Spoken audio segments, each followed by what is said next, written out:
उनकी छुपी हुई मोहब्बत तब सबके ध्यान में आ जाती है जब किसान चीजों को सही करने का फैसला करता है।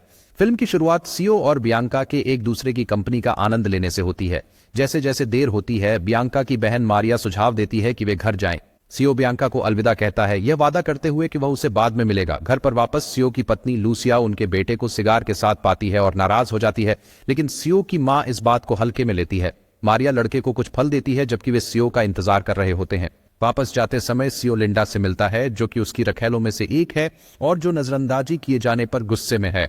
सीओ उसे जाने के लिए कहता है जब वह अपने बेटे को देखता है और उनका एक बकरी खरीदने का जिक्र करता है जिसे वे साथ में नाम देंगे। घर पर सीओ नाश्ता करता है और उसकी मां उसके देर से आने पर सवाल उठाती है। उसकी तुलना उसके बेवफा पिता से करती है। बियांका और मारिया अपने पिता के खेत पर मजदूरों के लिए खाना लेकर लौटती हैं। बियांका चाहती है कि मारिया उसके साथ सीओ से मिलने जाए, लेकिन मारिया बियांका के एक शादीशुदा आदमी के साथ संबंध को गलत मानती है। उनके पिता कूमा, जो सभी युवा महिलाओं को अपना काम छोड़ने को कहते हैं, वह एक सुंदर लड़की को चुनता है, उसे आराम करने के लिए कहता है, उसके पीछे जाता है और जब वह उसकी हरकतों को ठुकराती है तब उसका फायदा उठाने की कोशिश करता है। मारिया यह सब देखती है और लड़कियों की चीख सुनकर परेशान होकर भाग जाती है।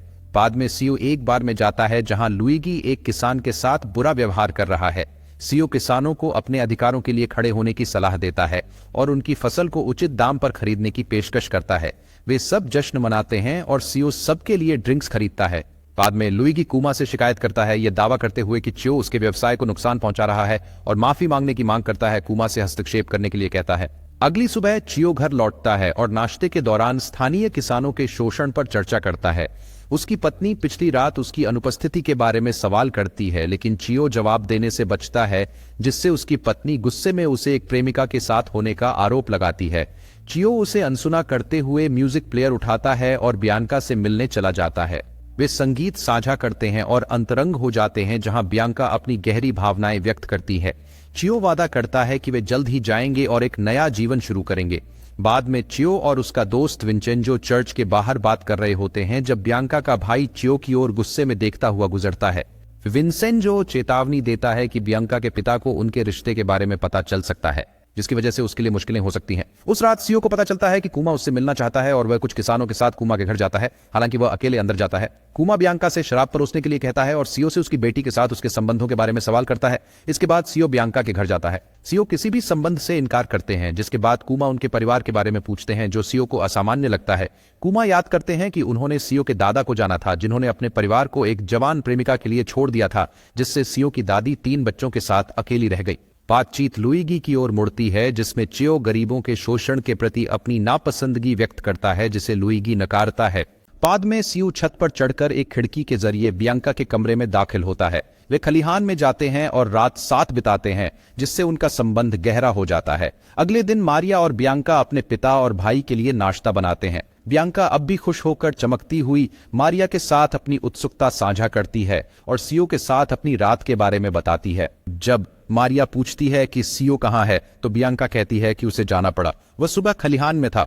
अचानक बियांका का भाई घोषणा करता है कि वह भूसा लाने के लिए खलिहान जा रहा है और मारिया उसके साथ जाने का फैसला करती है। जब वे वहां पहुंचते हैं तो उन्हें एक आवाज सुनाई देती है, जोकू को अजीब लगती है। मारिया इसे देखने की पेशकश करती है और उसे भूसा लेकर लौटने को कहती है। उसके जाते ही वह सीओ को छुपा हुआ पाती है और तुरंत वहां से जाने को कहती है। इसके बाद चर्च में सीओ और लूसिया अपनी शादी के बारे में बात करते हैं। वह उसे बताता है कि वह अब भी उससे प्यार करता है, लेकिन वे एक दूसरे से दूर हो गए हैं। बाद में बियांका सीओ से कहती है कि उसे शक है कि उसके पिता उनके बारे में जानते हैं। सीओ उसे आश्वासन देता है कि वह उसके पिता से बात करेगा, जिससे बियांका खुश हो जाती है। कैमो कूमा को बताता है कि बियांका सीओ से मिल रही है। मारिया कैमो के कपड़े लाती है और जब उससे पूछा जाता है तो वह कहती है कि बियांका दुकान पर थी। जब वह वापस आती है तो कूमा धोखा देने पर गुस्से में होकर कहता है, बियांका को वैश्या कहता है। इसके जवाब में बियांका कपड़े उतारने लगती है और उसका सामना करती है। उस पर आरोप लगाती है कि वास्तव में वही बीमार है और युवा लड़कियों में रुचि रखता है। मारिया उसे एक कंबल से ढक देती है। बाद में सायो अपने सोते हुए परिवार को देखता है। रात के समय जाता है, ये सोचते हुए कि उसका अगला कदम क्या होगा। अगले दिन वह कुमा से मिलता है ताकि बियांका के साथ अपने रिश्ते पर चर्चा कर सके। कुमा उसे चलने के लिए आमंत्रित करता है, फिर सीओ को मिट्टी की जांच करने के लिए कहता है। जैसे ही सीओ झुकता है, कुमा उसे फावड़े से मारता है, जिससे उसकी मौत हो जाती है। मारिया हत्या का गवाह बनती है, चिल्लाती है और सदमे में चली जाती है। सीओ के शरीर को फिर पूरे शहर से होकर अंतिम संस्कार के लिए ले जाया जाता है। एंटोनियो, सीओ का भाई, उसकी मौत के बारे में जानता है, अपनी मंगेतर को सूचित करता है और अंतिम संस्कार की तैयारी करता है। दफन के समय वह अपनी शोकमग्न मां को सांत्वना देता है। बियांका अपनी मानसिक स्थिति के बावजूद उपस्थित होने की जिद करती है और मारिया उसे रोकने की कोशिश करती है। लूसिया चियो की 2 प्रेमिकाओं के साथ उसके ताबूत को चर्च से बाहर ले जाती है। एंटोनियो पुलिस स्टेशन जाता है लेकिन पाता है कि वे मामले को सुलझाने में रुचि नहीं रखते हैं।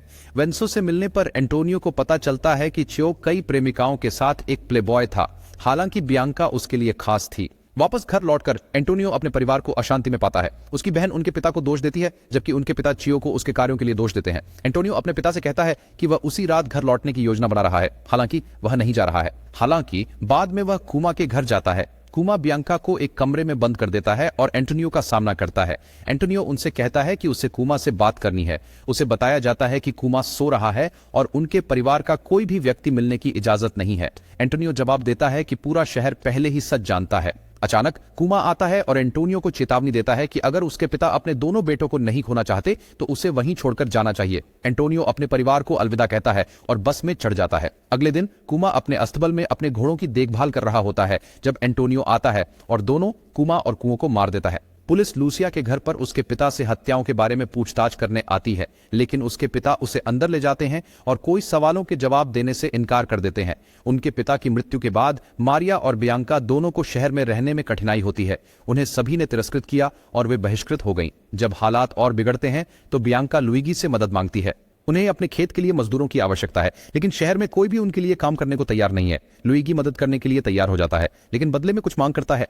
जब वह बियांका का फायदा उठाने की कोशिश करता है तो वह उसे चाकू मारकर भाग जाती है। घर लौटने पर एंटोनियो अपनी मंगेतर से मिलता है जो उसे उनका नया अपार्टमेंट दिखाती है जो उसके पिता ने उनके लिए खरीदा है। हालांकि एंटोनियो परेशान रहता है, अब भी अपने भाई की मौत से दुखी है। वह अपनी मंगेतर से अलग होने का फैसला करता है और बियांका को एक पत्र भेजता है कि वह जल्द ही मिलने आएगा। जब एंटोनियो लौटता है तो उसकी मां उसे देखकर बेहद खुश होती है। वह बियांका से मिलने जाता है, लेकिन जब मारिया उसे अंदर आने देती है और वह बियांका की मां की तस्वीर देखता है तो वह हैरान हो जाता है और तुरंत निकल जाता है। एंटोनियो अपने पिता से कहता है कि बियांका की मां की तस्वीर उस महिला की तरह दिखती है जिसकी तस्वीर उसकी मां ने उसकी जेब में पाई थी। उसके पिता खुलासा करते हैं कि मारिया उनकी बेटी है और बताते हैं कि वह कुमा के परिवार के साथ पले बड़े थे और कुमा के सबसे अच्छे दोस्त थे।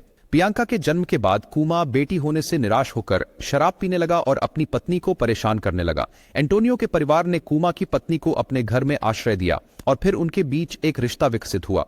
उसके पिता कहते हैं कि एंटोनियो की मां इस इतिहास के बारे में जानती है। एंटोनियो फिर अपनी मां से बात करता है और उसके बाद बियांका से मिलने जाता है।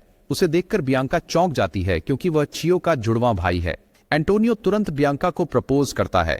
बियांका खुद को एक लाल ड्रेस में शहरवासियों से घिरी हुई देख रही है जो चर्च की ओर शादी के लिए जा रहे हैं। फिल्म यहीं समाप्त होती है। देखने के लिए धन्यवाद और सब्सक्राइब करना न भूलें। अगली वीडियो में फिर मिलेंगे।